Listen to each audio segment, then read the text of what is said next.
the issue of time is also related to aspects of creation. Like you get to understand that there's animals and the other creations. For example, we know the donkeys bray at a certain time, or the cock crows at a certain time. So there are these animals that can tell time. So when you look at the thing that doesn't make sense is, for example, I think was it Peter who was told, "You'll deny me 3 times when the cock crows."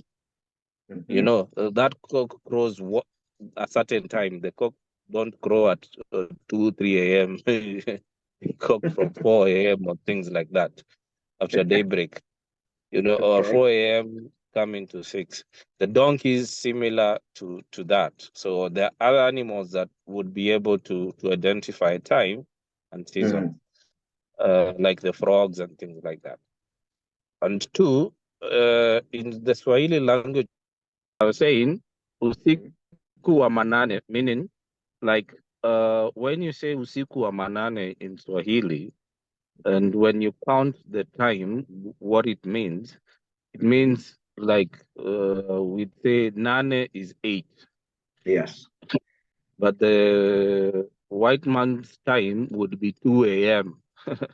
But when you count the number of hours from sunset, like from 7, but the first hour after sunset would be 7 in our time or in our clocks, but in our natural time would be 1, because we would say it's Moja.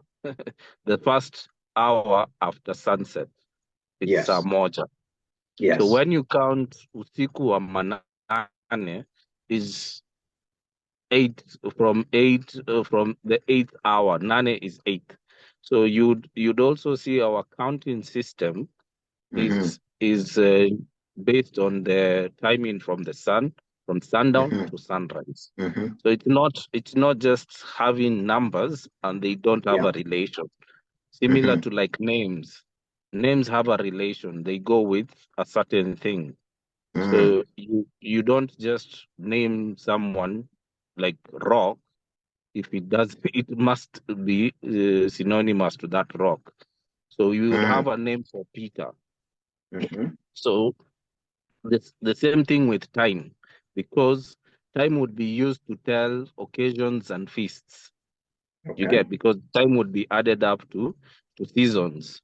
You'd be able to know seasons and also when to go out planting or when to go harvesting or when to leave the house because of animals. You couldn't leave the house that time. They're talking 3 o'clock. Where do you think the lions and the other stray cats would be? You know, they're not like in the supermarket or something. They're out there, you know. And back in the days, there were more animals that there are right now. So you have to look at time from sunset to sunrise. And the first hour after sunrise is 1. And the first hour after sunset is 1.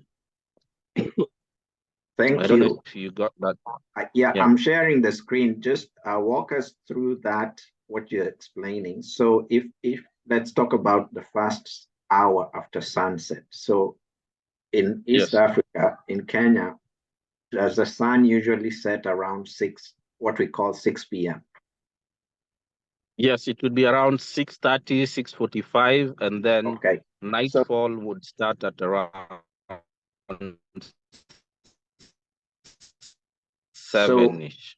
So when I ask you what time is it, and let's say you say in Swahili, saa moja, you're referring to this 1, which is moja, which is what you're saying, it's 1 hour either after sunset or 1 hour after sunrise. Yes. Right?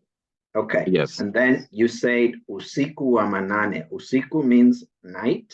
It's from the word siku, which means day. Yes. And then nane means 8. Yes. So when somebody says usiku wa manane, the phrase means like in the middle of the night. But really, literally, it means during the night at the Yes. 8th hour. You're So from this, the 8th hour.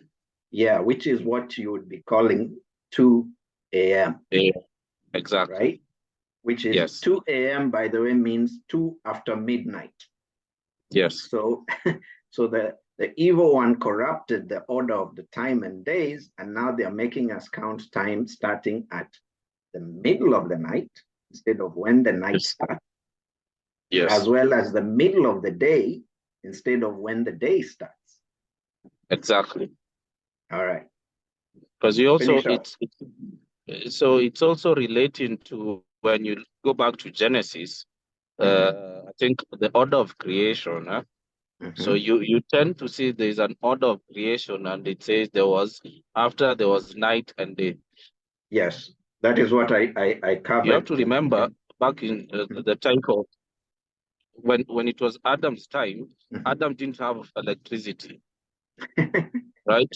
So he Yes. didn't have torches or lights or candles, So he wasn't in a situation where he would be working after nightfall. So he would probably even and then he would wake up to some extent when he was out of the garden, that is. So Okay. he had to figure out the timing. And see, they are related. The timing is related to the seasons. You see. So if you get the timing wrong from the word go, you'll also get the calendars wrong. Yes. Go, right? Absolutely. Then you'd get the feasts wrong. Yes. Yes. Yes. Because we tell and that's why you find some certain people use the moon to tell their seasons, which is the correct way. And if you look at in African traditions, the feast of the first fruits would happen when a certain season, because some of the plants never change their seasons. Mangoes will produce at a certain time of the year. Okay. They will not produce in the middle of the year. So there are plants that tell you when the season is in. So if you see this plant flowering, similar to like when Jesus spoke to that tree and told it, how come you have, but yeah, the fig tree, but you don't have fruit? Because it means it's not season. out of alignment. Yes. So plants will tell you the season. That's when you're able to now take the first fruits, things like that, if it's from harvest, right? So, and then there are animals like the donkey. The donkey brays, and the cock crows at the top of the hour. Wow. Most of the time, but on certain hours. So you'd find the donkey would bray maybe from 3 o'clock, at times 3 in the morning, and 4 in the morning. The cock will crow 6. You'll hear the cock crowing at 6. You'll hear the cock crowing at 4 in the morning or 4 in the afternoon. You'll hear it even during. But if you don't have these animals, you'll not be able to know. And they will tell you it's at the hour's time. They don't crow like at 30 minutes past the hour. They only cook when it's at the hour. So at the top of the hour. Yes, exactly. Yeah. I think there are other thanks, Nick. Are you done? Sorry, I didn't mean to interrupt. Yes. Okay. Yeah. I want to talk about day and time. I know we've probably spoken with Benika and maybe Mama Shelley a little bit about this, but yeah, I figured it's something that I haven't put out on the channel, and it's a big awakening because a lot of people in Africa, or who at least speak the dialects in Africa or the tribes in Africa, they will relate to a lot of what we're going to discuss today. And it is like natural to them, the issues we're going to discuss today. We're not even teaching them anything new. We're just making them realize who they are and what they have, that came from Zambi or Tatan Zambi, yes. All right, so we'll talk about Siku is day and Saa is time. And we're going to look at what the scriptures say about day and time. So in the book of Genesis, on verse 13, he summarizes it and says, and the evening and the morning were the third day. One thing I know from reading the scriptures is when Tatanzambi wants us to really get something, he repeats it, because we're just like little children. You know, how many times do I have to repeat to my own children to do something or not to do something? It's the same. So now for the third time, he's repeating to us the order of a day is evening and morning. Carrying on verse 14, something interesting is going to happen here.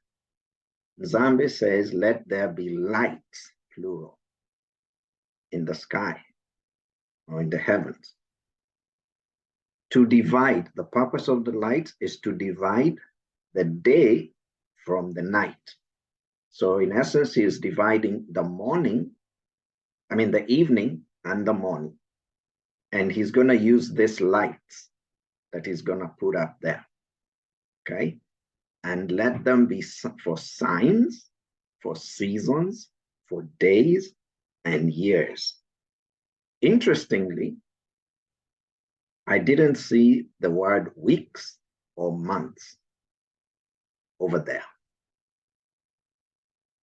Interestingly, if you pay attention to this verse that is talking about verse 14, he says, let there be lights. So what lights is he putting there? And we see, we know he put the moon, he put the sun, and even the stars. Okay? Because it says here in verse 16, and God and Nzambi made two great lights, the greater light to rule the day, which is the sun, and the lesser light to rule the night. He made the stars also. So now the question becomes, when we're talking about time, can we use, number one, the moon to determine time? I don't think so. Can we use the sun to determine time? I believe so. And we'll get to that in a bit more detail. And can we use the stars in the heaven to tell time? I don't think so. At least not that I know of. Okay, maybe if there's a way, but not that I know of.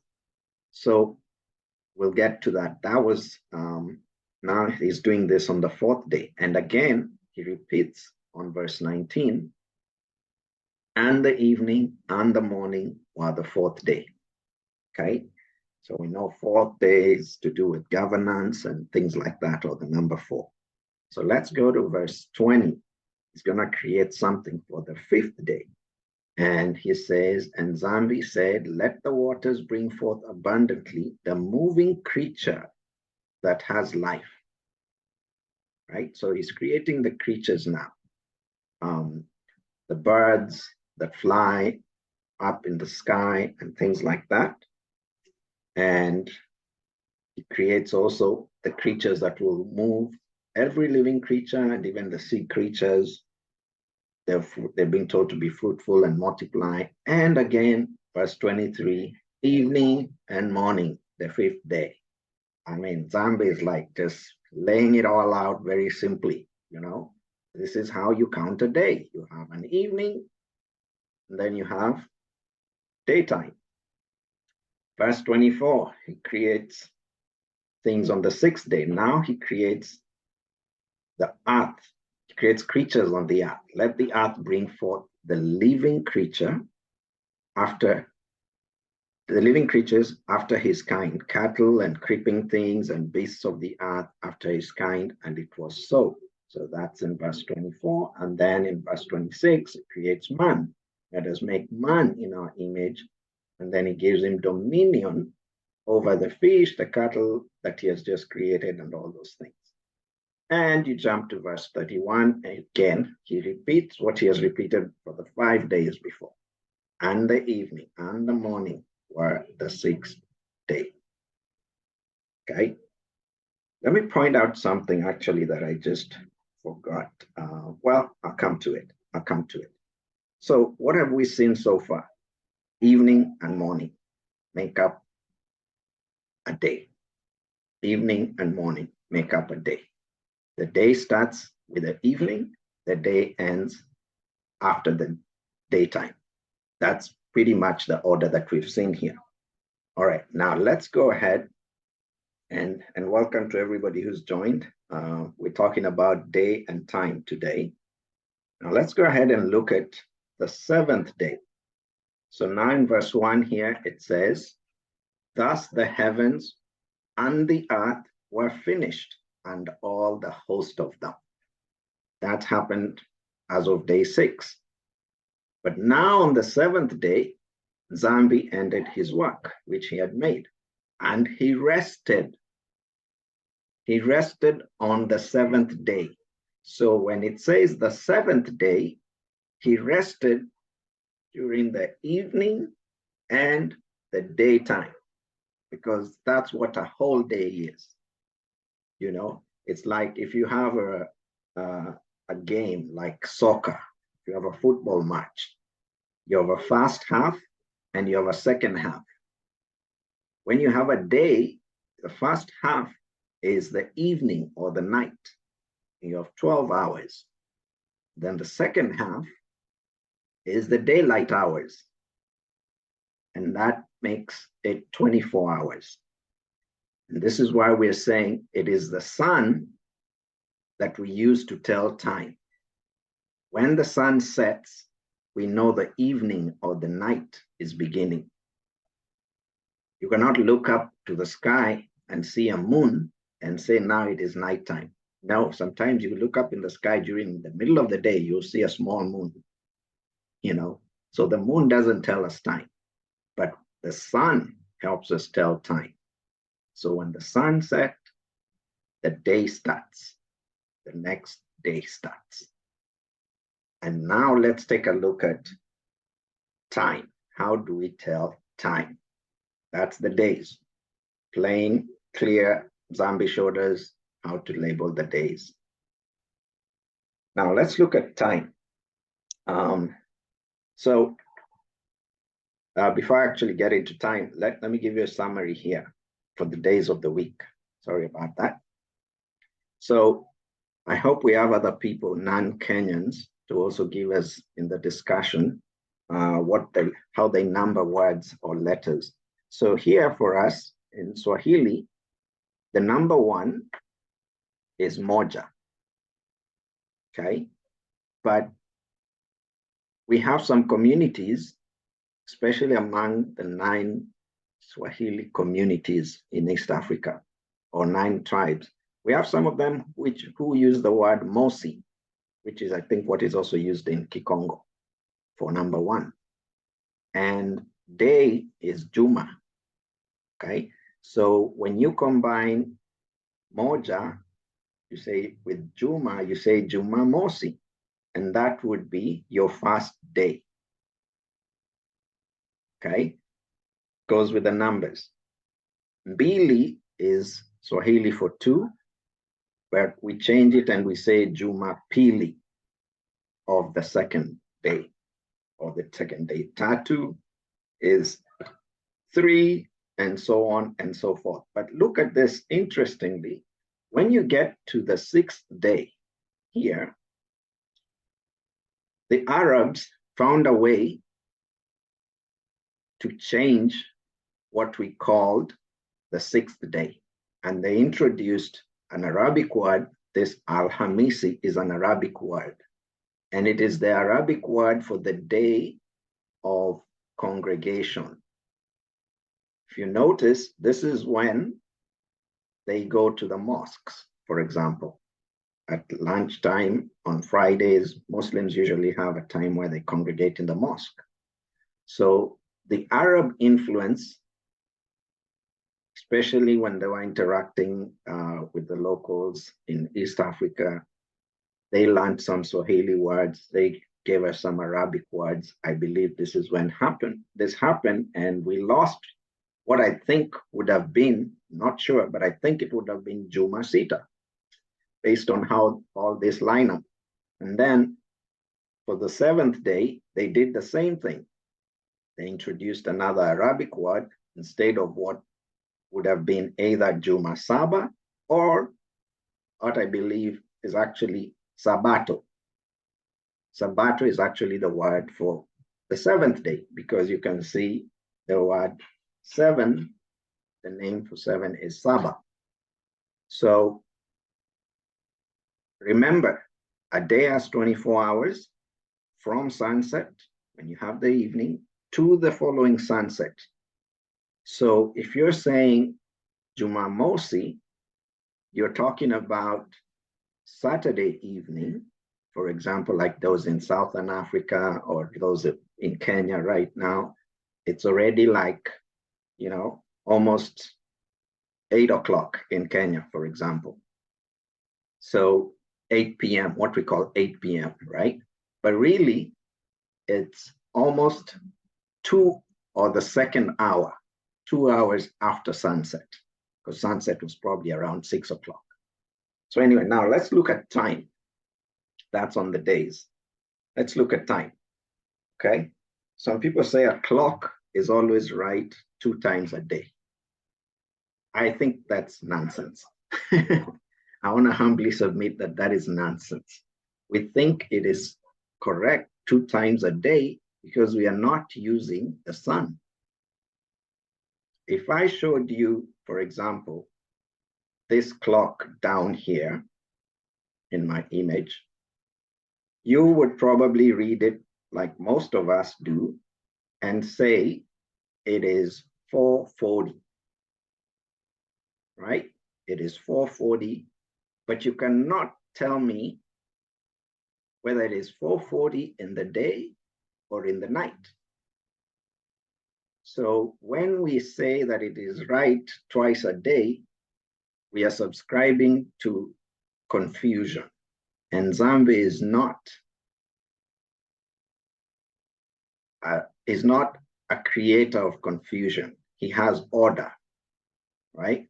And what order did he give us? He said, you have to look at the sun. If I showed you, if you told me this is what the clock says, if I told my son, go tell me what the clock says, and he's a little boy, he doesn't know how to read time, and he comes and tells me, this is where the hands are, I would look outside. If I see sunlight, then I will say it is 4:40 during the day, which would mean it's in the afternoon, what we call the afternoon. Or if it was early in the morning, I would say it's early in the morning, you know, at 4:40, what we call after midnight. But that is an incorrect way of reading this. Take a look at this scripture here from the book of Matthew. This is a parable where Isaiah or Jesus has gone and given a parable about a guy who hired different workers at different times of the day and was going to pay them different amounts of money. But the point I want you to focus on is, let's look at verse 20 here. He went about the 3rd hour and saw others standing in the idle marketplace. Then later on, again, he went about the 6th, the 9th, the 11th hour. Okay, let's say you look at this clock here, the one down here with an X, and you say, this man who owned a vineyard went about the 3rd hour. If I look at this clock and I see the number 3rd, I'm going to look at 3 here. Now, if it's 3 and it said morning, it doesn't make sense that this owner, this master, would go to hire laborers in his vineyard in the morning in the 3rd hour, which is what we call 3 a.m. This is why this clock is incorrect, even if we use it all around the world. If he went back again at the 6th hour, so he's going back at 6 a.m., and then at 9 a.m., the 9th hour, and then at 11 a.m., something doesn't add up there, you know, especially that first one about the 3rd hour. What is the correct way? Exactly how we read time in Africa. Here in Swahili, I'm showing you how we read time. So you start down here. You may have noticed by now the 6 and the 12 are interchanged from this. When the sun sets, that's called the 12th hour. So if this guy went to hire somebody at the 3rd hour, either the sun sets or the sun rises here. He went in the morning. They're telling us what is happening with the sun. The morning is when you have the sun rise. So he went in the 3rd hour here. In Africa, when we say saa tatu, tatu is the number for 3, it's what in the English language we refer to as 9 a.m. But it's really the 3rd hour. The 3rd hour. That makes sense because it's a 3rd hour after sunrise. And then he went later on at the 6th hour, which would be midday, what we call midday. And then he went again at the 9th hour, which is like 3 p.m. So you look at the word, the number 9, and you read it like it is written, the 9th hour, or the 6th hour, or the 3rd hour. That's how we read time. If you ask somebody, I'm sure we might have some people on the call from Kenya, or even those who are in Africa elsewhere. I'd like to hear your thoughts and comments about this, but this is how we read time. In fact, I give credit to a lot of us from Africa because, you know, whenever you're reading time, you're maybe using this clock, but you're speaking in this language. When it's, 9 a.m., what we call 9 a.m., you say it's 3 or the 3rd hour. And that is exactly how the scriptures relate. So when they say Christ was crucified in the 3rd hour or the 9th hour, you have to look at the 3 or the 9 on the clock like this. All right. Here's another one. It's not a trick question. Same time that I was showing in that first clock, it's about 4:40. But then if you ask somebody in Kenya, what time is it? They will say it's the 10th hour and 40 minutes, or there's 20 minutes before the 11th hour. In Swahili, we say saa kumi, kumi is 10, and then 40 minutes here, dakika arobaini. Or you say saa kumi na moja is kasoro, meaning shy. The 11th hour is shy by 20 minutes. So we've been speaking in the scriptural language. Question is, how did we get this language? How come it's always been there? It's because Zambi put it in us and it's been passed down in our languages. I can tell you, you're not going to find this type of reading of time outside of Africa. It is native to Africa.